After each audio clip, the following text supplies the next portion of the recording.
Napoleon, the man who crowned himself God. So here's a guy who was once mocked as a poor kid with a weird accent, who ends up ruling almost all of Europe, who once said, and I'm not kidding, I didn't steal the crown, I just picked it up off the floor and put it on myself. That's Napoleon Bonaparte. And by the end of this video, you're going to realize the way most of us learned about him in school is basically a cartoon version of the truth. A kid who belonged nowhere. Napoleon's story doesn't start in France. It starts on a small island called Corsica, basically sandwiched between France and Italy. And here's the part most people skip. Corsica wasn't even French when he was born. It used to belong to Genoa, an Italian city-state, and Genoa was broke and dealing with local entire island to France. A few months later, boom, Napoleon is born. So technically, he was born French by about a few months of bad timing. His dad, Carlo, is honestly the most underrated character in this whole story. He started out as a lawyer literally fighting for Corsican independence.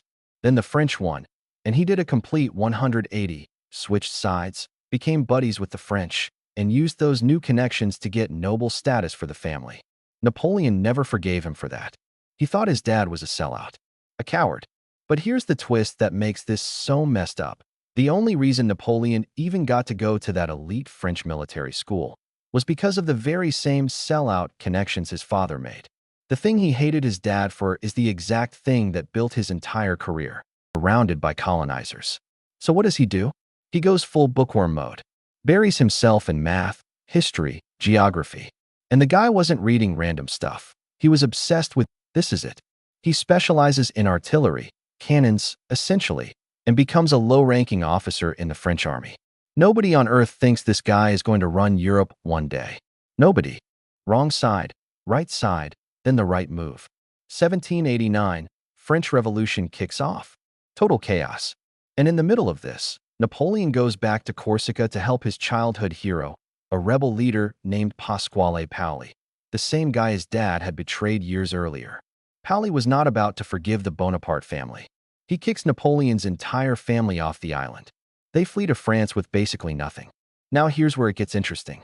Back in mainland France, there's a brutal power struggle, and the radical Jacobins, led by Robespierre, take control. Napoleon writes a pamphlet supporting them. It catches the attention of the right people. And just like that, the guy who got kicked out of his own homeland is suddenly on the inside of French politics. The siege that made him famous. Toulon. This is the moment everything changes. A French naval base gets taken over by royalist rebels who invite the British Navy in to help them. French forces are stuck, can't break through. Napoleon, just an artillery guy at this point, comes up with a plan. Take a specific hill, put cannons on it, and use it to blast the British ships right out of the harbor. It works. He even gets wounded doing it. And at 24 years old, he gets promoted to brigadier general. 24. Think about where you were at 24. This guy's commanding armies. Surviving the bloodbath. Quick gut punch of context. Robespierre's government did push real progress. They abolished slavery, gave women divorce rights, expanded education. But they also ran the reign of terror, executing over 20,000 people they merely suspected of being against the revolution. Eventually, Robespierre himself gets executed. And because Napoleon had ties to his regime, he gets thrown in prison too. But he talks his way out and gets released. Most people in his position don't get a second chance. He did. 1795, royalists try to storm Paris and overthrow the government. Napoleon's called in to stop them. He's outnumbered 6-1.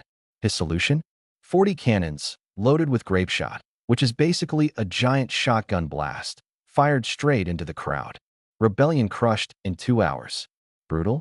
Absolutely. But politically? It works perfectly. At 27, he's now the general of the entire army of Italy.